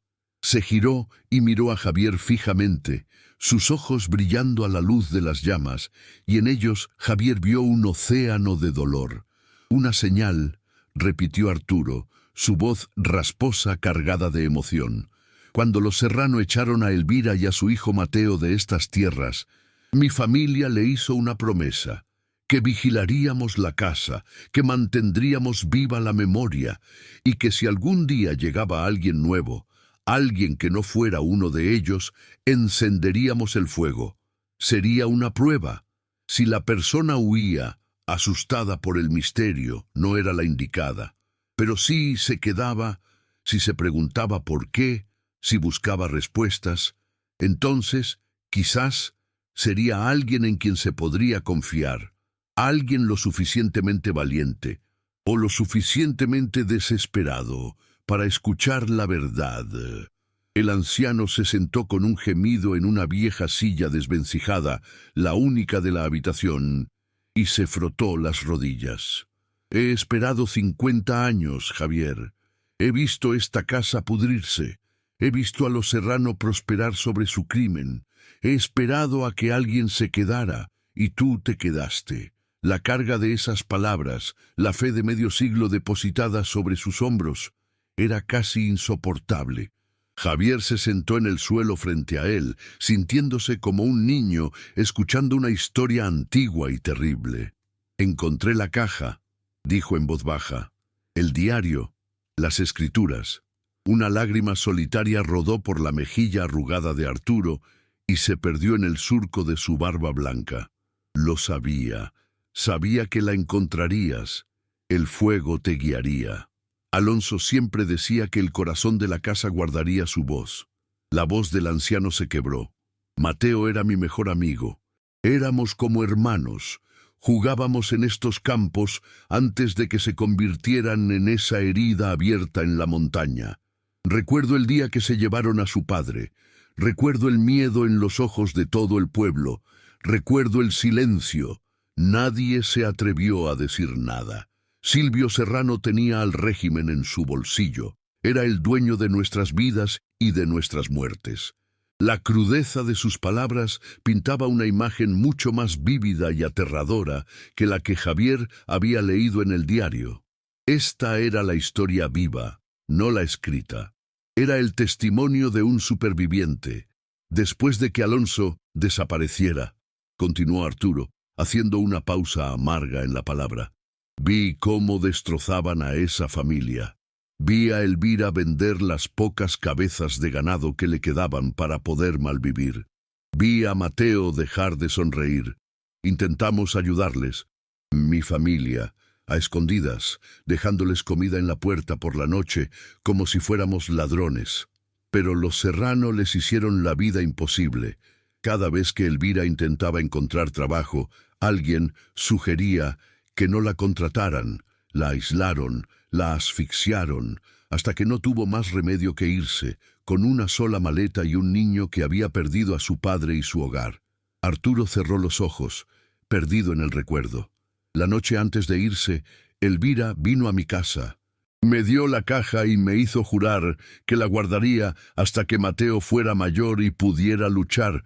Pero Mateo murió joven, en la ciudad, de pena, decía mi madre. El corazón roto de un niño que lo había perdido todo. El dolor en la voz de Arturo era tan antiguo y profundo que Javier sintió una punzada en su propio pecho. Entonces, ¿por qué estaba la caja en la chimenea?, preguntó Javier, confundido. Arturo abrió los ojos. Porque yo la devolví. Unos años después de que Elvira se fuera, me di cuenta de que si los Serrano alguna vez descubrían que yo tenía la prueba, vendrían a por mi familia. No podía ponerlos en peligro, pero tampoco podía destruir la última voluntad de Alonso. Así que una noche volví a la casa, que ya estaba abandonada, y usando el secreto que Alonso me había confiado, volví a colocar la caja en su escondite. Pensé que era el lugar más seguro, que el corazón de la casa protegería su propia historia, y juré que vigilaría desde la distancia, esperando a la persona adecuada. Su mirada se volvió intensa. Cuando vi el coche de Serrano marcharse hoy, supe que te había encontrado, y supe que estabas en un peligro mortal. Marcos es la misma serpiente que su abuelo, pero con una piel más moderna. Si sabe que tú sabes, no se detendrá ante nada para silenciarte. No cometerá el error de su abuelo de dejar un solo cabo suelto. Y tú y tu hija sois ese cabo. La advertencia final de Arturo colgó en el aire, pesada y fría como una lápida. El miedo que Javier había sentido antes regresó con una fuerza redoblada, pero ahora era diferente. Ya no estaba solo en su terror. Tenía un aliado, un guardián de la historia que confirmaba sus peores temores y validaba la justicia de su causa. Miró a Arturo, a ese hombre frágil pero de voluntad inquebrantable, que había cargado con el peso de esa promesa durante 50 años. «Gracias», susurró Javier, y la palabra se sintió completamente inadecuada. «Gracias por el fuego. Gracias por contarme la verdad». Arturo hizo un gesto de desdén con la mano. «No me des las gracias todavía. Agradecémelo cuando estemos a salvo y los Serrano estén donde deben estar, en la cárcel». Se puso de pie con dificultad. Ahora escúchame bien. Serrano no esperará. Actuará esta noche. Conozco a esa clase de hombres. El miedo a perderlo todo los vuelve imprudentes. Enviará a sus perros a quemar esta casa y a recuperar esa caja, contigo y tu hija dentro, si es necesario. Javier sintió que la sangre se le helaba. Esta noche, ¿qué podemos hacer? No tengo a dónde ir. Arturo asintió, su rostro sombrío. Iré a mi casa. Está a 3 kilómetros a través del bosque. Es un camino difícil de noche, pero te guiaré.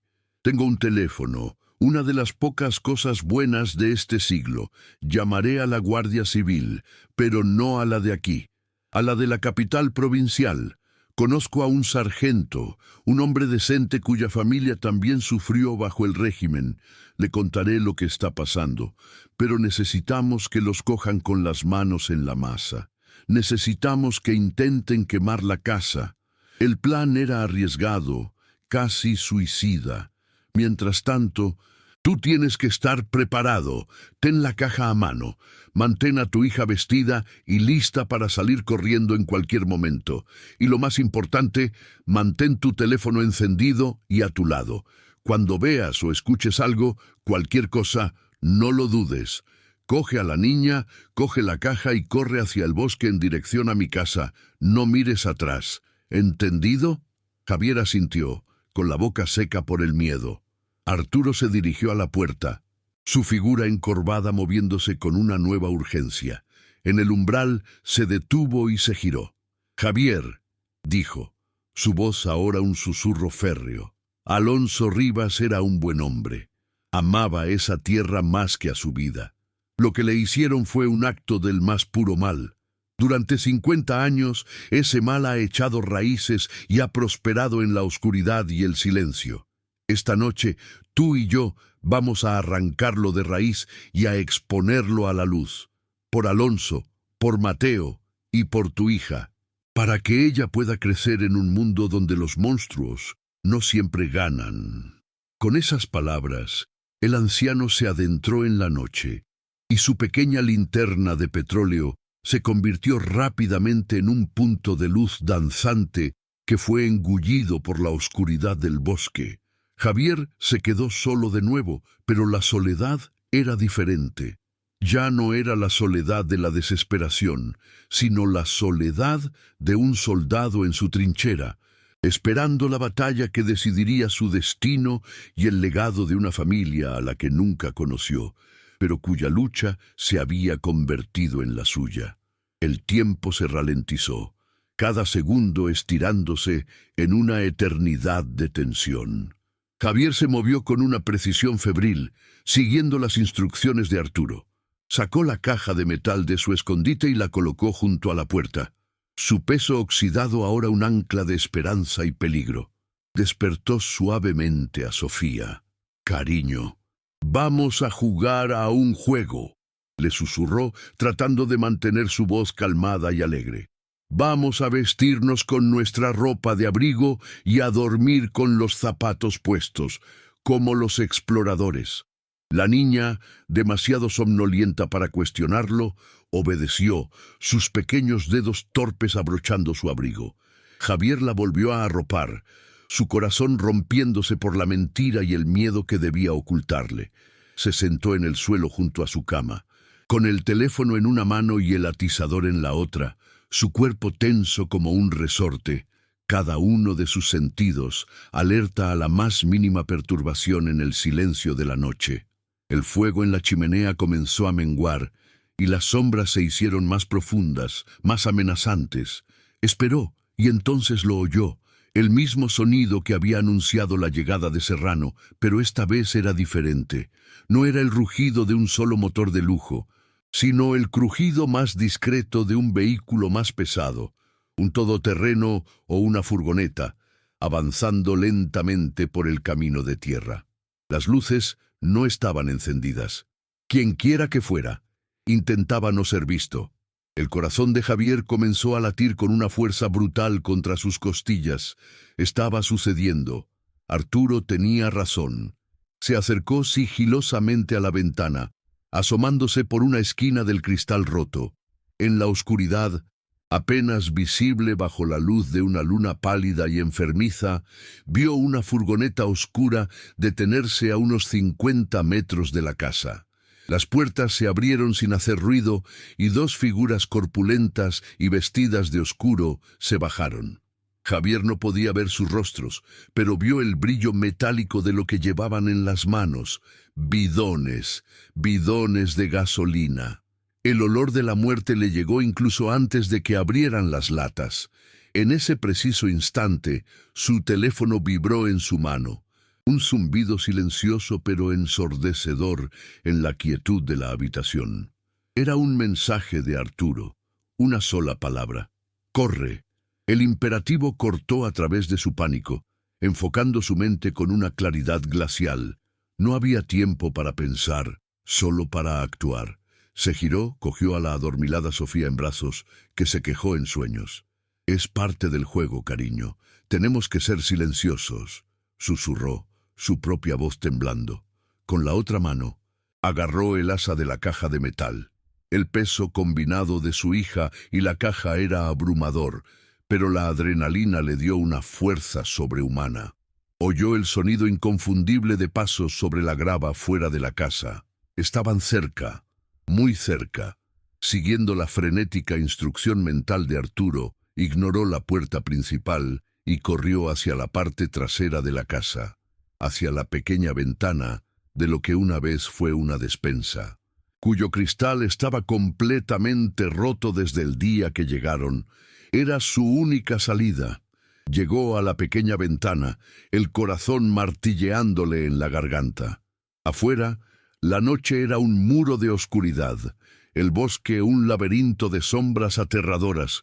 Podía oír a los hombres susurrando en la parte delantera de la casa. El olor a gasolina era ahora abrumador, un perfume nauseabundo que se mezclaba con el olor a tierra húmeda. «Sofía, necesito que seas muy valiente», susurró, besando su frente. «Voy a sacarte por la ventana y luego saltaré yo. Cierra los ojos y no hagas ruido, ¿vale?» La niña asintió temblando, finalmente consciente de que esto no era un juego. Javier sacó primero la caja de metal, dejándola caer sobre la hierba húmeda con un golpe sordo. Luego, con cuidado, pasó a Sofía a través del estrecho marco de la ventana. La niña aterrizó de pie, tropezando pero manteniéndose en silencio, sus ojos grandes y asustados fijos en él. Justo cuando Javier se preparaba para saltar, oyó un sonido que le heló la sangre. El ruido de un cristal rompiéndose en la sala de estar, seguido de un grito ahogado. No lo pensó dos veces. Se lanzó a través de la ventana, aterrizando torpemente sobre su hombro en el suelo embarrado. Un dolor agudo le recorrió el brazo, pero lo ignoró. Cogió la mano de Sofía y agarró la caja. «Ahora», susurró con urgencia, y comenzaron a correr. Se adentraron en la negrura del bosque, lejos del camino, tropezando con raíces ocultas y ramas bajas que les arañaban la cara y la ropa. El frío era brutal, el aire cortante como un cuchillo en sus pulmones. El suelo estaba resbaladizo por el barro y las hojas mojadas. Detrás de ellos oyeron un grito de rabia. «¡No están! ¡Buscadlos!». El pánico les dio alas.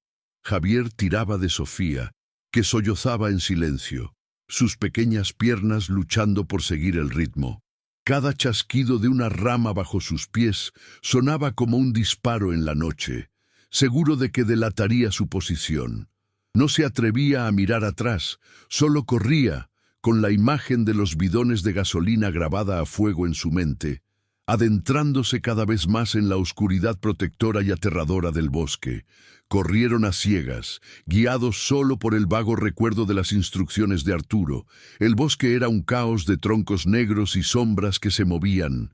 El sonido de sus propias respiraciones jadeantes era atronador en sus oídos. Javier sentía el peso muerto de la caja de metal tirando de su brazo, el dolor en su hombro ahora una agonía punzante, pero no la soltó. Era su única arma, la voz de Alonso, la llave de su futuro. De repente, un resplandor anaranjado iluminó el bosque detrás de ellos, proyectando sus sombras alargadas y temblorosas frente a ellos. Se detuvieron por un instante y miraron hacia atrás. Por encima de las copas de los árboles, una columna de humo y llamas se elevaba hacia el cielo nocturno. El resplandor parpadeaba sobre las hojas, pintando la noche con los colores de la destrucción. La casa, su ruinosa y helada casa, el único hogar que les quedaba, estaba ardiendo. Estaba siendo borrada de la existencia, junto con los últimos vestigios de su vida anterior. El resplandor era a la vez terrorífico y extrañamente liberador. El sonido llegó un segundo después. No una explosión, sino un estallido agudo y múltiple. El sonido de los cristales restantes de las ventanas rindiéndose al calor intenso, estallando hacia afuera en una lluvia de fragmentos brillantes. El sonido fue seguido por un rugido profundo y creciente, el rugido de un fuego voraz consumiendo madera vieja y seca, devorando décadas de abandono y el último año de su desesperación. Javier apretó la mano de Sofía, que miraba las llamas con los ojos desorbitados por el terror y la fascinación. No había vuelta atrás. No tenían a dónde volver. Todo lo que poseían, las pocas ropas, los juguetes gastados, los recuerdos de una vida desmantelada, todo se estaba convirtiendo en cenizas. Pero mientras observaba arder su pasado, Javier no sintió desesperación. Sintió una claridad fría. Serrano había cruzado la última línea, había intentado matarlos, y al hacerlo, había firmado su propia sentencia. La casa en llamas ya no era una derrota, era la prueba final, la pira funeraria del secreto de los Serrano. El rugido del fuego fue respondido por otro sonido, un grito furioso desde el borde del bosque. ¡Ahí están! ¡Corred! Las voces de los matones, el resplandor del fuego los había delatado. Javier no necesitó más estímulo.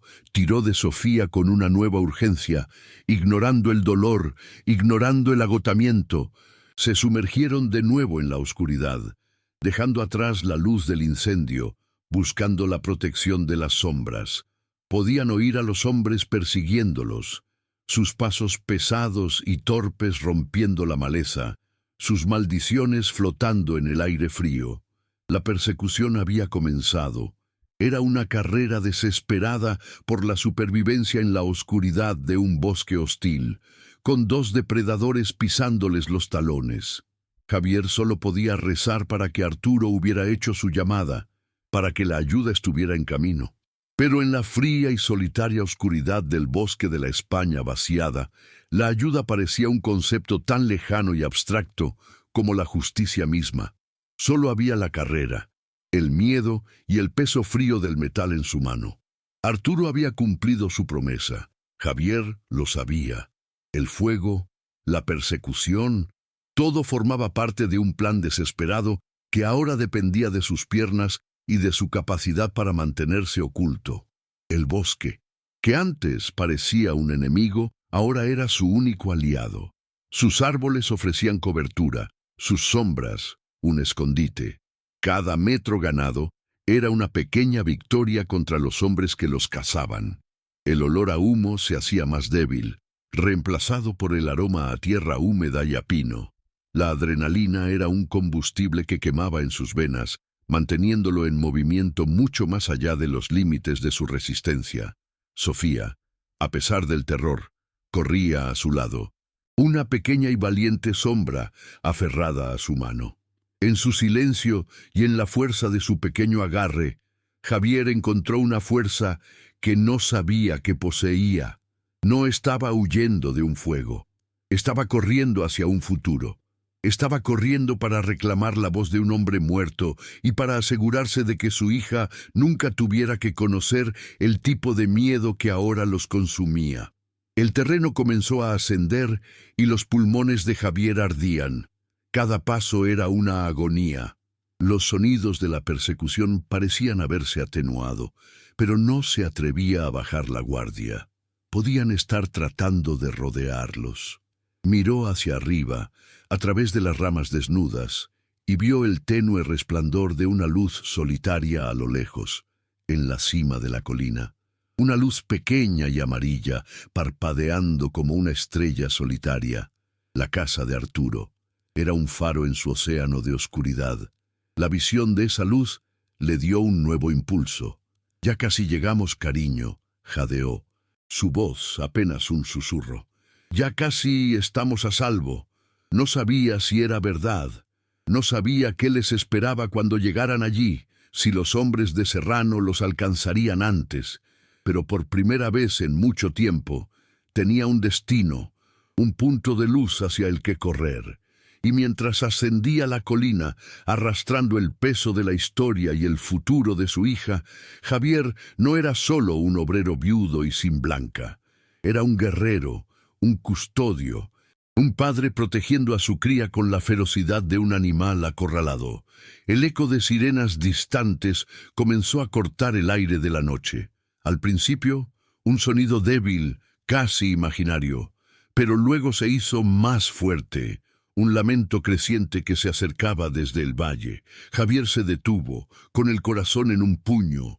Las sirenas podían ser para el incendio, o podían ser la ayuda que Arturo había prometido. Los gritos de sus perseguidores se habían detenido por completo, reemplazados por el sonido urgente de las sirenas. Una nueva esperanza, frágil pero intensa, floreció en el pecho de Javier. Quizás no todo estaba perdido. Quizás la justicia, después de todo, tenía un sonido. Y era el sonido de esas sirenas corriendo a través de la noche española para responder a la llamada de un anciano y a la verdad contenida en una caja de metal oxidada. Con la luz de la casa de Arturo ahora claramente visible y el sonido de la ley acercándose, Javier sintió un cambio sísmico en su interior. El punto de inflexión había llegado.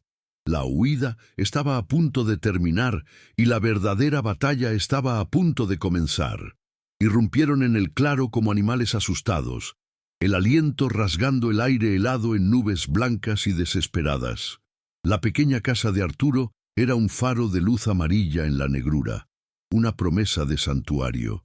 El anciano los esperaba en el umbral, tirando de ellos hacia adentro, hacia el calor sofocante de una estufa de leña y el aroma a café y a maderas viejas. Javier se derrumbó en una silla, su cuerpo temblando por el esfuerzo y el terror, todavía aferrado a la caja de metal como si fuera una parte de su propio cuerpo. Sofía, envuelta en el abrazo protector de su padre, finalmente dejó escapar el llanto, un sonido ahogado y tembloroso, que era el único ruido además del crepitar del fuego y el distante lamento de las sirenas que se acercaban. Estaban a salvo, por ahora. Arturo cerró la puerta con un cerrojo pesado, un sonido metálico que trazaba una línea definitiva entre ellos y la noche depredadora. La persecución había terminado. La verdadera batalla, la que se libraría con palabras y leyes, estaba a punto de comenzar. Arturo se movió con una calma que desmentía la urgencia de la situación. Ignoró el moderno teléfono móvil de Javier y se dirigió a un viejo teléfono negro de disco que descansaba sobre una mesita. Sus dedos nudosos, acostumbrados a la tierra y al trabajo, marcaron un número de memoria, un número que seguramente no había marcado en años. Javier lo escuchó hablar. Su voz, normalmente rasposa, se volvió precisa y cortante. No estaba hablando con la policía local. «Rafael, soy Arturo. Ha ocurrido», dijo sin preámbulos. «La casa de los Rivas está ardiendo. Han intentado matarlos, al nuevo inquilino y a su hija, pero los tengo aquí. Y lo más importante, él encontró la caja». Hubo una pausa y Javier imaginó la conmoción al otro lado de la línea. Colocó la caja de metal oxidada sobre la mesa de madera de Arturo, un objeto de otro tiempo, convirtiéndose en la pieza central del presente. El abogado al otro lado de la línea, un hombre cuyo trabajo era desenterrar las injusticias del pasado, supo que aquella no era una llamada más. La reacción fue una cascada de autoridad que ni Javier ni Arturo podrían haber imaginado. Rafael, el abogado de la Asociación para la Recuperación de la Memoria Histórica, Comprendió de inmediato que enfrentarse a los Serrano en su propio feudo sería un suicidio. No era un caso para la policía local, potencialmente comprada o intimidada. Utilizando sus contactos, realizó una llamada directa a un juez de guardia en la Audiencia Nacional, en Madrid, describiendo no solo el intento de asesinato y el incendio, sino el contexto histórico. Un posible caso de apropiación indebida de bienes bajo el amparo de la dictadura, un crimen que no prescribe de la misma manera. El juez, viendo la confluencia de un delito histórico con un crimen flagrante en el presente, actuó con una celeridad impresionante. Emitió una orden judicial de emergencia y alertó directamente a la Unidad Central Operativa, UCO, de la Guardia Civil, la élite de investigación, ordenándoles que intervinieran y aseguraran la escena, al sospechoso y las pruebas. Marcos Serrano estaba en su despacho, en su opulenta villa que dominaba el valle, sirviéndose un whisky de Malta. Contemplaba el resplandor anaranjado en la lejanía, el fuego que purgaría su último problema. Se sentía invencible, el digno heredero de un legado de poder. Pero su calma se hizo añicos no con una llamada, sino con el sonido de neumáticos sobre la grava de su entrada.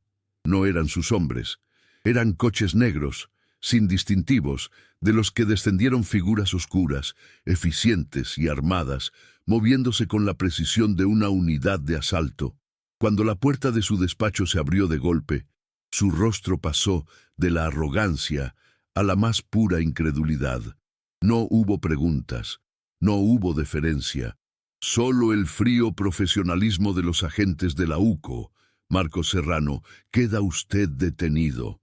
El chasquido de las esposas al cerrarse sobre sus muñecas fue el sonido más real que había oído en su vida, el sonido de su mundo de impunidad derrumbándose en un instante. El nieto pagaba por los pecados del abuelo. Mientras Serrano era sacado de su paraíso personal en la humilde cocina de Arturo, Javier relataba los hechos a otros agentes de la UCO.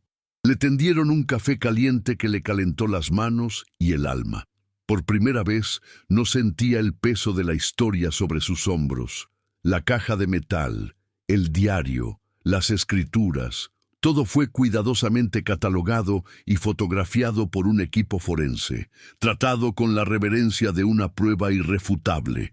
Ya no era su carga, era la prueba del Estado. Su agotamiento era total, una sensación de vacío después de la adrenalina.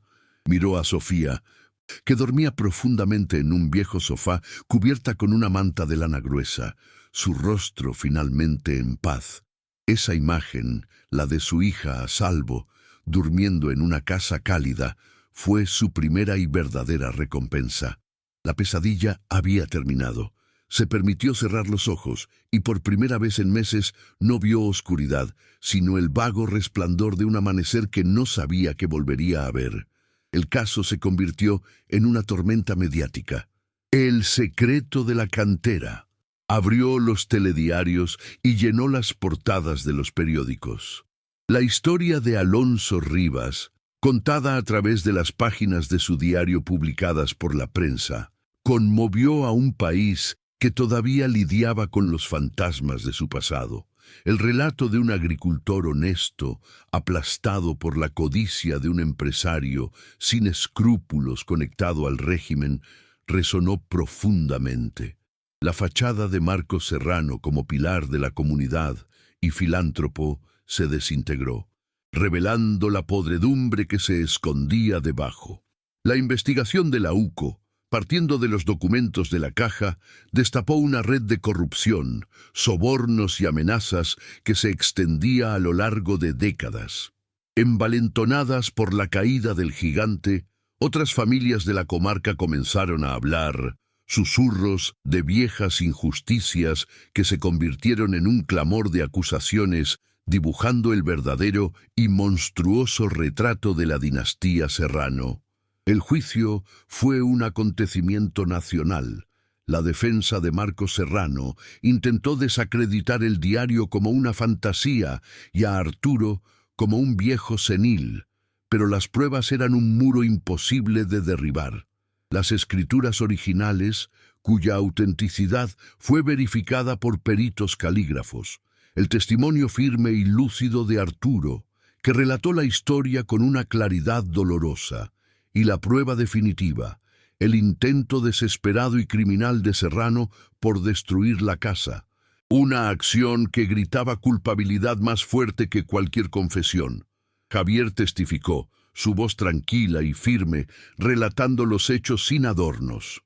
No había odio en sus palabras, solo la exposición de la verdad. El jurado no tardó en emitir su veredicto. Culpable. Marcos Serrano fue condenado a una larga pena de prisión, no solo por el intento de asesinato y el incendio, sino por liderar una organización criminal y por el fraude histórico que fue el origen de toda su fortuna. La sentencia judicial que siguió fue revolucionaria. Los tribunales, basándose en la abrumadora evidencia de la adquisición fraudulenta original, declararon nulo el título de propiedad de los Serrano sobre las 200 hectáreas. El crimen inicial invalidaba todos los actos posteriores. La tierra, legalmente, nunca les había pertenecido. Y entonces llegó la parte que cambió la vida de Javier para siempre.